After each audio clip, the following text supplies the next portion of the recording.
everybody, and welcome to another edition of the Jayhawker podcast. My name is Nate Bukaty. It's great to have you with us. We got a special show today with a special Jayhawk who is a Lawrence, Kansas native, which is always something worth celebrating. We're going to have a good conversation with Jayhawk guard Zeke Mayo. I want to remind you, we are presented by the University of Kansas Health System, by Black & Veatch, and by the Next Generation 10G Network. Only from Xfinity, the future starts now. And with that, I would like to bring in our special guest for this week's show. He is a guard.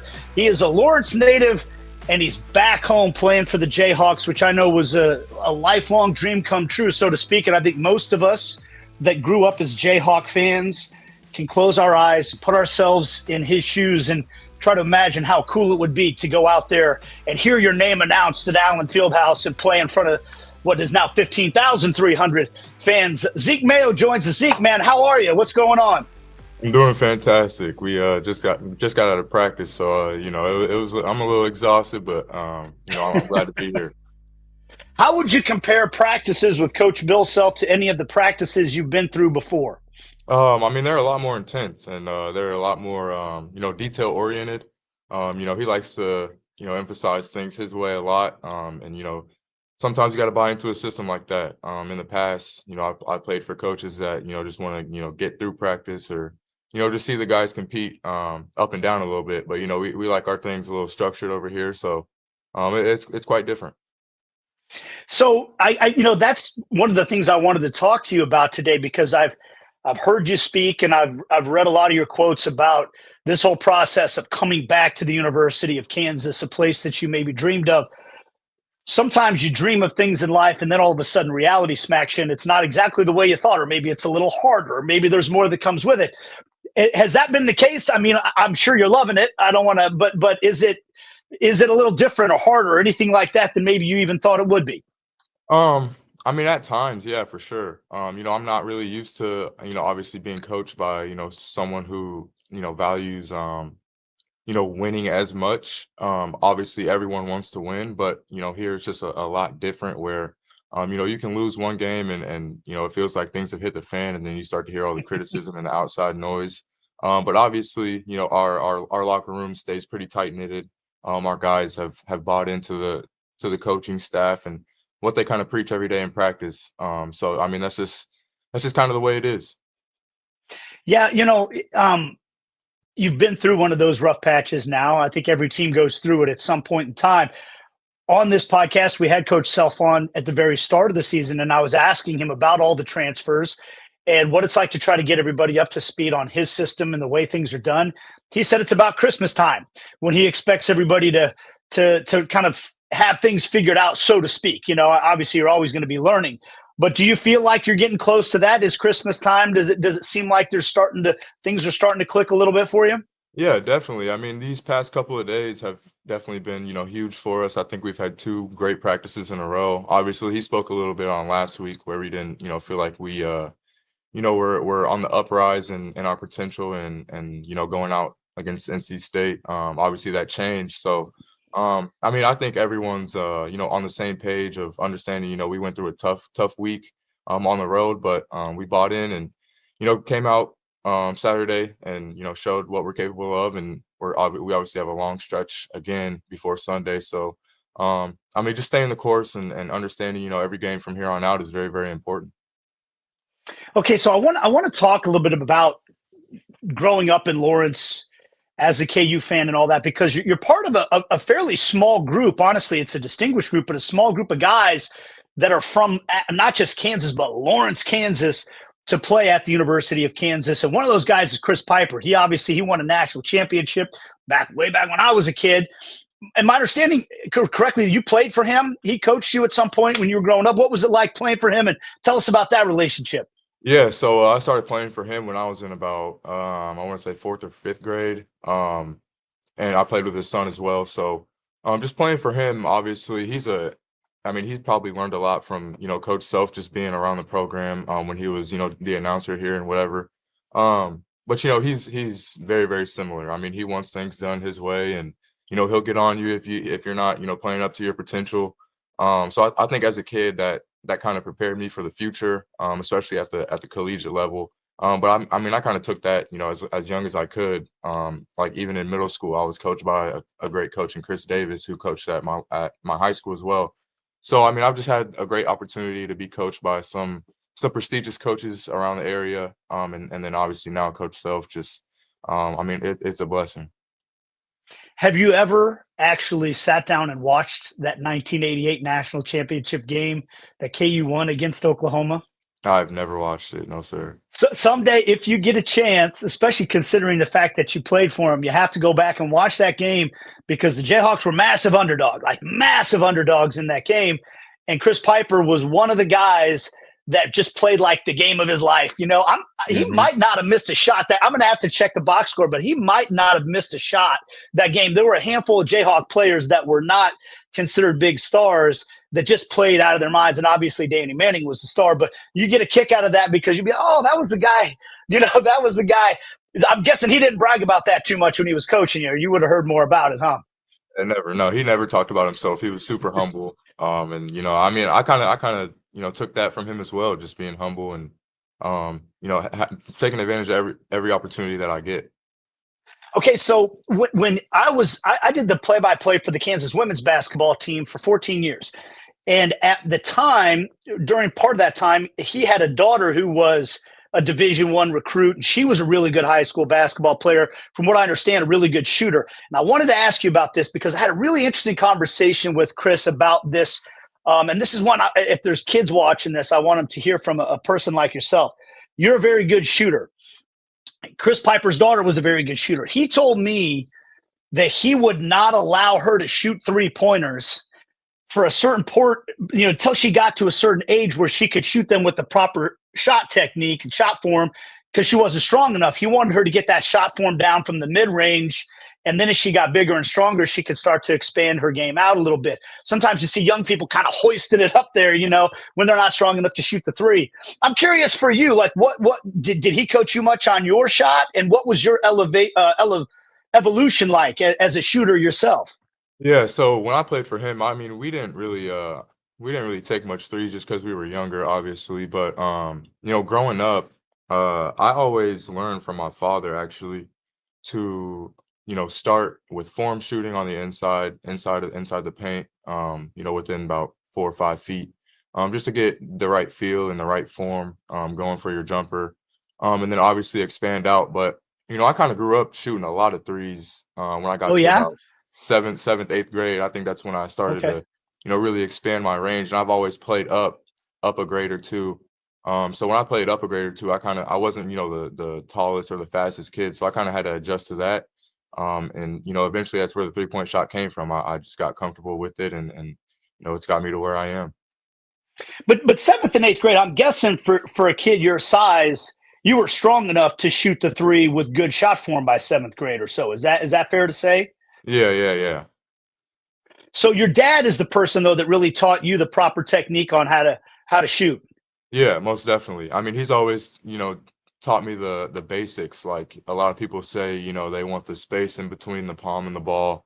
Hmm. He really taught me that, that's not very necessary because some of the greatest shooters in the world don't really have that space in between. But yeah, I mean, he's definitely the person that, taught me the technique of shooting. Okay, so if you were going to teach a little shorty how to shoot, what for you are some of the like two or three of the most important things that actually do matter? If the little space, getting it on your fingers, I was always taught, yeah, get it on your fingers so you have that space there. But if that's not it, what are maybe one or two of the most important things to you that okay, that was the right shot technique? Um, I learned this acronym called BEEF when I was a freshman in college. And it's the B stands for bend at your knees, the E is eyes, another E is elbow, and then F is follow through. So those are the basics. But for me personally, if I were to teach somebody the proper way to shoot, I would first focus on where you're looking at the rim. I tend to look at the back of the rim. Not a lot Okay. of people really do that. They like to look at the front or they watch the ball while it's in the air. I think if you look at the back of the rim, it helps with that, depth reception. And you get the right arc on the shot. And then obviously the follow through, feel like my dad always used to tell me to put your hand in the bread basket. So if you do Yeah. that, I mean it's hard to miss sometimes. Yeah, yeah. I feel like one of the things that I used to always, as an unathletic guy who was not a very good basketball player, playing it at the high school level was my peak, But balance really mattered a lot for me, so that I wouldn't, if I was off balance, I would see the shot drift left or right. But nowadays, I watch some guys shoot coming off of screens, fading each side, and they seem to still be able to get that pure shot. Is that something that has evolved? Is that something you feel like you can do? How much does balance come into it when you're shooting? Have you gotten to the point where you can, be leaning either way and still feel like you have a pure stroke? Yeah, I mean, at times, I mean, I feel like, balance isn't really a focus of mine just because, I feel like I've gotten it down to where, if I'm leaning to the left, I understand I got to shoot it maybe a little bit to the right because Mm. that pull is going to make me, um, that pull is going to make the ball, go that way if I keep shooting that way. But, I've kind of understood growing up that, I mean, obviously balance is definitely important when it comes to shooting, but as you get older, and develop, a pure jumper, I think, it just kind of comes with the rhythm and reps. I'm curious if the definition of what makes for a good shot has changed for you as you've changed programs. Like if you're the go-to guy at one school and then all of a sudden you're one of a bunch of guys that can score at another program. Does your definition of, hey, what makes a good shot for me change at all? Or is it the same thing? Like, hey, if what you're looking for in terms of a shot is exactly the same as it's always been. Um, that's dependent on the groove I'm in. I mean, you can see like last game, I felt like I was in a groove and I came down in transition and then shot a step back three. And I think coach is gonna live with that when I'm on a roll. But as Hmm. far as a good shot versus a great shot, I think in our system now, a good shot is when my feet are set. I mean, even if I have a little bit of space and I can feel like I get the shot. If I feel like I can get the shot off, I'm definitely gonna put it up. Whereas in the past, I've kind of been the guy to, create my own off the dribble where, versus here, I'm coming off screens, and guys are finding me on the perimeter. So I mean, it just kind of depends on the system and the groove that I'm in, though. You scroll, tap, swipe, text, call, and do a lot more on your phone. None of us can fathom life without all the world's knowledge in our pocket. We use phones for just about everything. But when it comes to doing the bigger things, like streaming, gaming, and working, you shouldn't be limited to just your phone screen or mobile plan. You see, millions of Americans don't have home internet. They're forced to do everything on their phone or through their mobile service via a hotspot. Or they go to public spaces and use unsecure Wi-Fi, which can be problematic when dealing with personal or sensitive information. You deserve reliable home internet that fits your life and your budget. And right now, Internet Essentials Plus from Xfinity is free through the Affordable Connectivity Program. Get unlimited data and equipment included with no annual contract. Go to xfinity.com/free to see if you qualify. Restrictions apply. After program participation ends, Comcast standard charges, taxes, and fees apply. May not be combined with other offers. I had this patient. His cancer treatment had him in the hospital for a while. One day, he was telling me about his grandson and how a big night was coming up for him. So we arranged to make it a big night for my patient too. I sometimes wonder if I'm doing all I can. Then I help make a moment like this possible, and I know I am. Nate Bukaty here, and I want to tell you about my favorite hotel, the Hilton President. Looking for the perfect place to stay for the Big 12 basketball tournament? It's the closest hotel to T-Mobile. On-site Starbucks, the best breakfast around, and over 200 rooms and suites to choose from. The Hilton President Hotel has just what you need. Plenty of parking, which is hard to find downtown. Contact the Hilton President Hotel at 816-221-9490 or online at presidentkansascity.hilton.com. We're visiting with Zeke Mayo from the Kansas Jayhawks here. And one of the big stories I remember reading when you were making the decision to transfer to the University of Kansas was your good friend Devin Neal from all the way back in kindergarten, right? If I understand correctly, was instrumental in trying to get you to come to Kansas, rolling out the red carpet and all that stuff. I'm curious now that you've been here together, you have different schedules, right? He's in football season, you're in basketball season. How much time do you guys actually get to spend together since you've been back at the University of Kansas? It's been difficult to see him quite a bit, just because their football season lasted, I mean, pretty much from August until late November. So I've tried to, I've reached out to him plenty, just to make sure everything's good with him, checking on him as much as I can. But I like to stay out of his way, let him do his business, and take care of the things he needs to take care of in order to obviously make it to the next level, which I believe he definitely will. So I try to stay out of his way as much as possible, but I attend every game. I attended every game that I could for him, just to be out there and support him, and not only see him but also his family, and the love that they've showed for me and the support that they've showed for me. And he's done the same. He's been to a few games at Allen Fieldhouse, and hopefully he can make it to a couple more. But I know he's got some training to do for the NFL. Are When you see him as the most accomplished running back in the history of the University of Kansas, and that's a school that's had some pretty darn good running backs over time, does it surprise you? Do you say, "Wow, look at us," or did you see like that he was that good all along?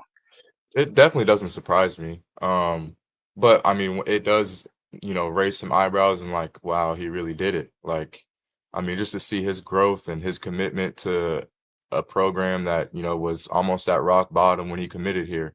And for him to bring up the football program, it's been amazing to see. Obviously, haven't been here for the past 3 years, but I mean, I checked in as much as I could when I was up at South Dakota State still. I mean, that's how connected we are, and I'm going to continue to support him, no matter where he's at.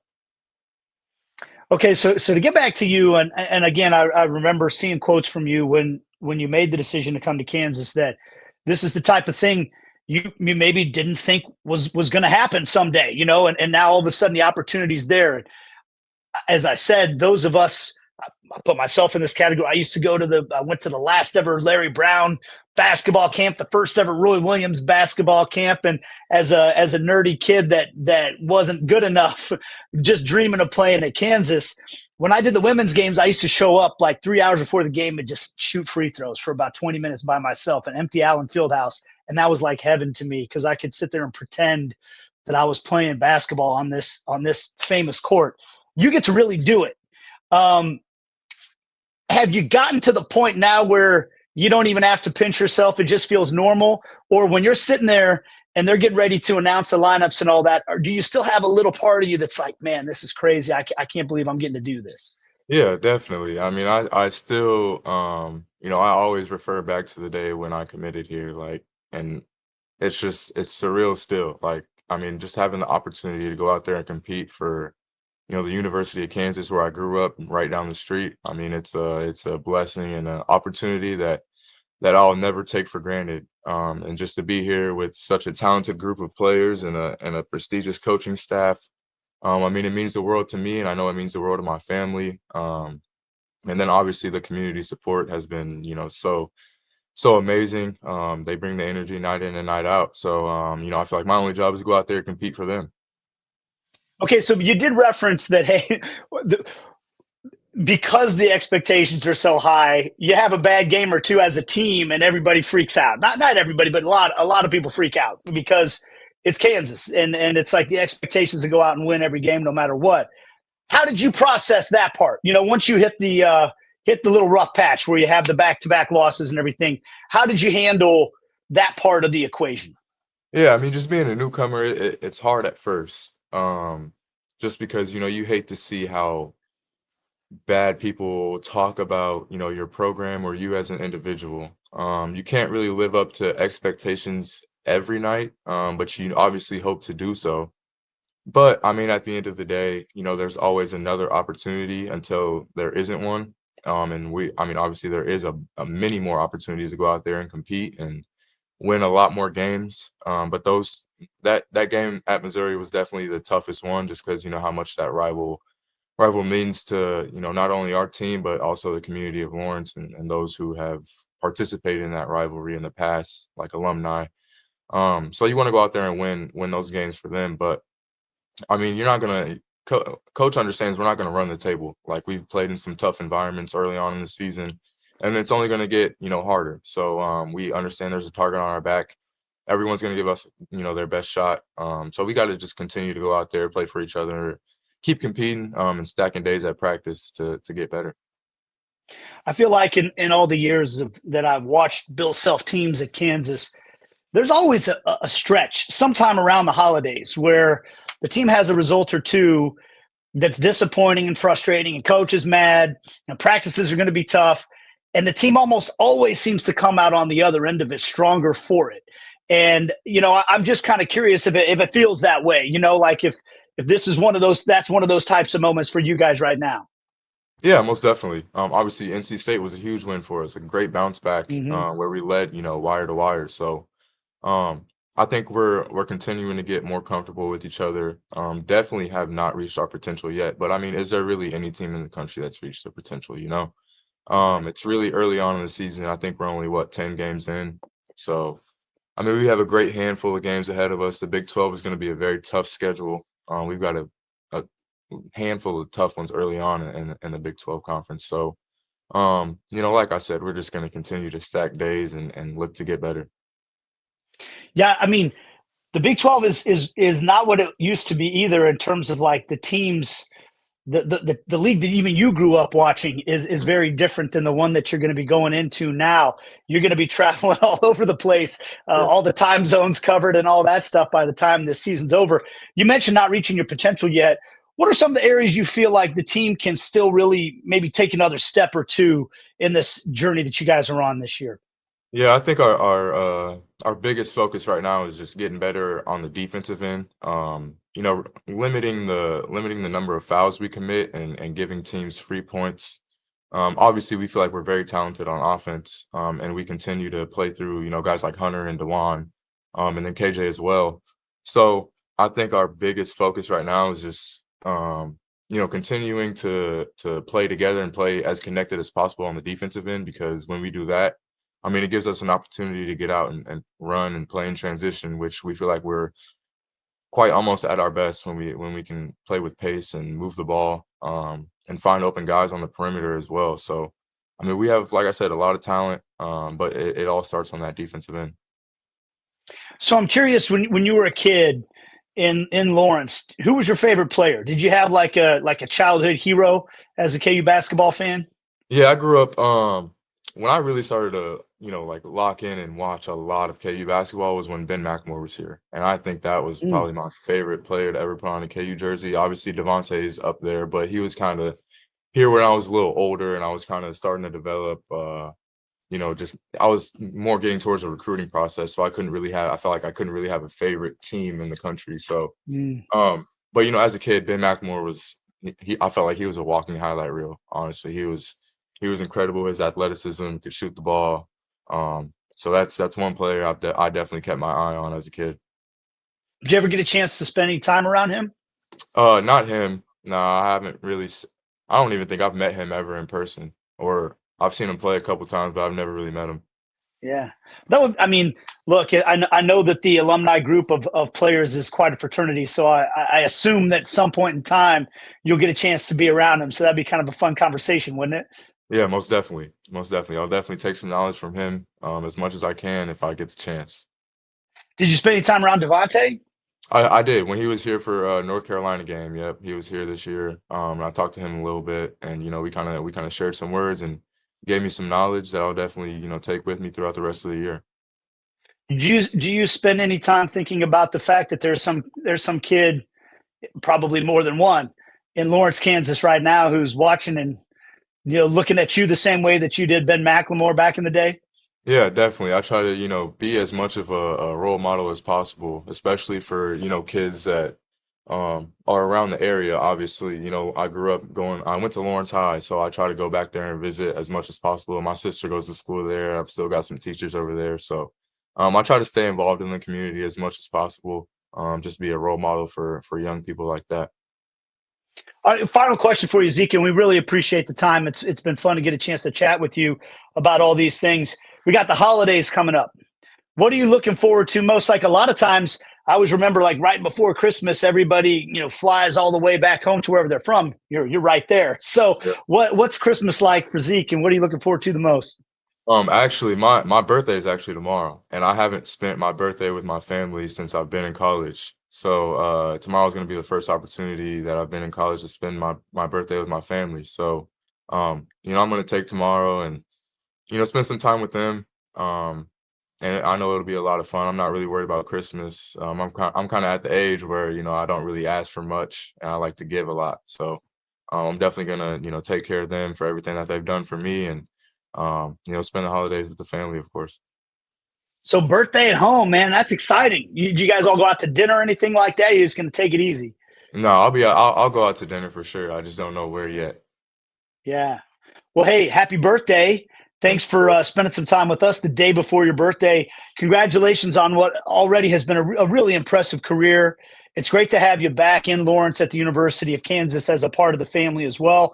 And good luck the rest of the season. Thank you. I appreciate that. All right, so our thanks to Zeke Mayo for joining us on the show today. What a fun conversation that was. It is time now for our call of the game, brought to you by the Hilton President Hotel, the only hotel in the Power and Light District, just steps away from T-Mobile Center. Over 200 rooms and suites to choose from. Call 816-221-9490 or online at presidentkansascity.hilton.com.